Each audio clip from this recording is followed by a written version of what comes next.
Cancer the most common cause of death in non infectious diseases. Cancer किस वजह से होता है?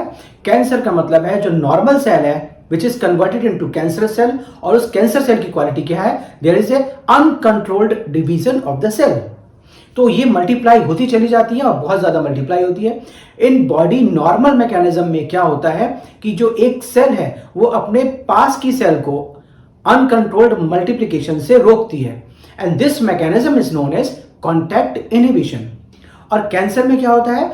कैंसर में ये कॉन्टैक्ट इनहिबिशन जो है ये लॉस्ट हो जाता है, जिसकी वजह से जब सेल अनकंट्रोल्ड मल्टीप्लिकेशन यानी कि डिवीजन करने लगती है। Now what are the causes? तो कॉज क्या है इसके? फिजिकल कॉज हो सकता है, केमिकल कॉज हो सकता है, बायोलॉजिकल कॉज हो सकता है, ये सारे कॉज हो सकते हैं। रेडिएशन की फॉर्म में हो सकता है, कुछ रेडिएशन आयोनाइजिंग होती हैं, कुछ नॉन आयोनाइजिंग होती हैं। तो नॉन आयोनाइजिंग रेडिएशन कौन कौन सी है? जो नॉर्मली हम लोग आपस में आपने सुना होगा टेस्ट कराते हैं, यानी कि ultrasound and MRI, they are non ionisation. और आयोनाइजिंग रेज कौन सी होती हैं? X rays and gamma rays. तो ये भी कैंसर प्रोड्यूस करती हैं। इसके अलावा कुछ जीन्स, जैसे कि कुछ वायरसेस के जीन्स हैं जिनके अंदर कैंसर प्रोड्यूसिंग जीन्स में वो कन्वर्ट हो सकते हैं, या कुछ ह्यूमन के नॉर्मल जीन्स भी कैंसर प्रोड्यूसिंग जीन्स में कन्वर्ट हो जाते हैं, और उन जीन्स को कहते हैं सेलुलर जीन्स यानी कि सी ऑन्कोजेंस या प्रोटो ऑन्कोजेंस। अब इसमें क्या क्या कितनी तरह का ये कैंसर हो सकता है? तो जो कैंसर फॉर्म है वो दो तरह की होती है। पहली कैंसर फॉर्म क्या होती है? लोकलाइज हो गई, यानी कि जहां जिस ऑर्गन का कैंसर है वो वहीं पर लोकलाइज है, आसपास के स्ट्रक्चर को या आसपास के ऑर्गन को वो डैमेज नहीं कर रहा है। इसको हम कहते हैं बेनाइन ट्यूमर। और दूसरी तरह का ट्यूमर है जो कैंसर सेल प्रोड्यूस कर रही है, that is known as malignant tumour. इस मैलिग्नेंट ट्यूमर में क्या होता है? मैलिग्नेंट ट्यूमर को हम नियोप्लास्टिक भी कहते हैं। तो मैलिग्नेंट ट्यूमर में क्या होता है? जिस ऑर्गन में ये ट्यूमर प्रोड्यूस हुआ है वो उस ऑर्गन से निकल के आसपास के ऑर्गन को भी डैमेज करते हैं, और साथ ही साथ इनके जो पार्ट्स हैं वो ब्लड के थ्रू किसी दूसरे ऑर्गन में, यानी कि जो ऑर्गन दूर है उसमें भी जाके लॉन्च हो जाते हैं और कैंसर की सेल की तरह मल्टीप्लाई कर देते हैं, यानी कि वहां पे भी कैंसर प्रोड्यूस कर देते हैं। And this mechanism distant organ में भी कैंसर सेल जाके प्रोलिफरेट करती हैं, इसको कहते हैं मेटास्टेसिस।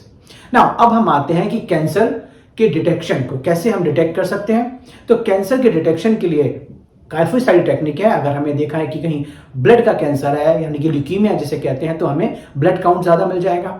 बोन मैरो एस्पिरेशन कर लेंगे अगर हमें लगता है कि क्योंकि ब्लड कहाँ बन रहा है? बोन मैरो में, तो बोन मैरो एस्पिरेशन कर सकते हैं।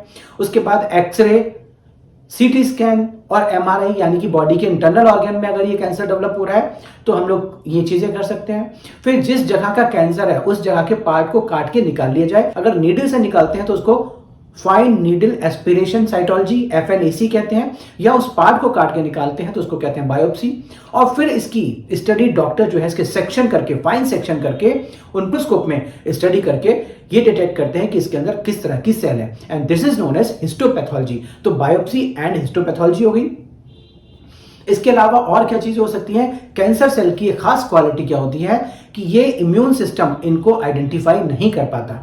तो पेशेंट की इम्यून सिस्टम को बढ़ाने के लिए उसको कुछ इम्यूनोथेरेपी दी जाती है in the form of alpha interferon, जो उसकी इम्यून क्षमता को बढ़ा दे और कैंसर सेल को डिटेक्ट की जाए कर पाए। इसके अलावा और क्या क्या मैकेनिज्म है और क्या क्या तरीके हैं इसके ट्रीटमेंट के लिए? तो इसके अदर ट्रीटमेंट ऑप्शन क्या क्या है? सर्जरी, मतलब इसको हम सर्जिकल काट के उस ट्यूमर को निकाल दें अगर ये लोकलाइज्ड है, छोटा सा है। और दूसरा रेडियोथेरेपी यानी कि एक्सरेज के थ्रू, और साथ ही में तीसरा कीमोथेरेपी यानी कुछ मेडिसिन के थ्रू। अब आते हैं इसके निमोनिक पे, और आज का हमारा निमोनिक है cancer inhibit BM gene of cell and multiply his cells and liver scar. तो जो कैंसर है उसके बारे में यह है कि वो अपने सेल को मल्टीप्लाई करता है और फाइनली एक स्कार छोड़ के जाता है। अब इसको इलैबोरेट कर लेते हैं। Cancer, C for contact, I for inhibition, यानी कि कैंसर डेवलपमेंट के लिए जो मैकेनिज्म है, जो डिफेंस मैकेनिज्म थी कॉन्टैक्ट इनहिबिशन, ये डैमेज हो जाती है, जिसकी वजह से वो सेल कैंसर सेल में कन्वर्ट हो जाती है और वो कंटिन्यूअसली मल्टीप्लाई करती जाती है। कितनी तरह का होता है? B for the benign. Benign tumour का मतलब है ये जो ट्यूमर है ये लोकलाइज है, एक ही जगह पर जिस ऑर्गन में है उसी ऑर्गन के अंदर है और ये आसपास स्प्रेड नहीं हो रहा। Then M for malignant. Malignant का मतलब होता है ये जो ट्यूमर है ये स्प्रेड कर सकता है अपने आसपास के एरिया में या डिस्टेंट जगह पर, यानी कि ब्लड के थ्रू इसके कुछ सेल्स निकल के किसी दूसरे ऑर्गन में पहुंच जाए और वहां जाके लॉज हो जाए और फिर वहां मल्टीप्लाई करने लगे। और इस मैकेनिज्म को जहां ये दूसरे डिस्टेंट ऑर्गन पे जाके भी मल्टीप्लाई कर सकता है, इम्प्लांट हो जाता है, it is known as M से ही हमारा metastasis. Then what are the causes, अगर हम आगे आते हैं, gene is one of the causes, यानी कि कुछ वायरस जीन जो है, कुछ वायरल जीन्स हैं जिसमें कैंसर डेवलप करने की टेंडेंसी होती है।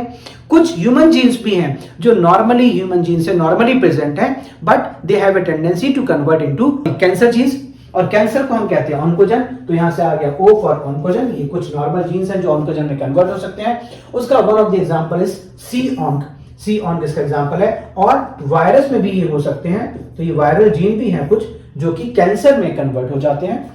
और क्या क्या हमारी इसकी मोडेलिटी हो सकती है, कॉज और क्या क्या हो सकते हैं, इसके अलावा हमने देखा था फिजिकल हो सकते हैं, केमिकल हो सकते हैं, बायोलॉजिकल हो सकते हैं, रेडिएशन हो सकती है। इसके बाद हमने करते मल्टीप्लाई, यानी कि इसके इन्वेस्टिगेशन क्या क्या है, तो M for multiply, M for MRI, और इसी में हमने और जोड़ दी और जांचें CT या एक्सरे। ये चीजें हैं जो हमारे इंटरनल ऑर्गन को अगर चेक करना है कि उसके अंदर कोई दिक्कत है, कोई कैंसर सेल तो नहीं है, तो ये इंटरनल ऑर्गन को देख लेंगी। और क्या क्या हो सकता है, H फॉर हिस्टोपैथोलॉजी। हिस्टोपैथोलॉजी का मतलब होता है कि अगर हमें सस्पेक्ट हो रहा है कि कहीं पे कैंसर है तो उसकी सेल्स को बाहर निकाला जाए। उसके दो तरीके हैं, या तो हम पूरे के पूरे सिस्टम को काट के या उसके पार्ट को काट के बाहर निकाल लें, इसको हम कहते हैं बायोप्सी, या बिना काटे हम एक नीडल से उसके अंदर से कुछ सेल्स निकाल लें, तो उसको कहते हैं FNAC, fine needle aspiration cytology. इसके अलावा जब इसको निकाल लेते हैं तो इसको हम पैथोलॉजिस्ट, ये डॉक्टर के पास भेजते हैं। वो पैथोलॉजिस्ट इसको माइक्रोस्कोप में स्टडी करता है और उस प्रोसेस को कहते हैं हम हिस्टोपैथोलॉजी। देन हम आते हैं उसके बाद सेल्स। अब इसके इन्वेस्टिगेशन क्या क्या है, इसका इन्वेस्टिगेशन एक और बचा, C फॉर CBC।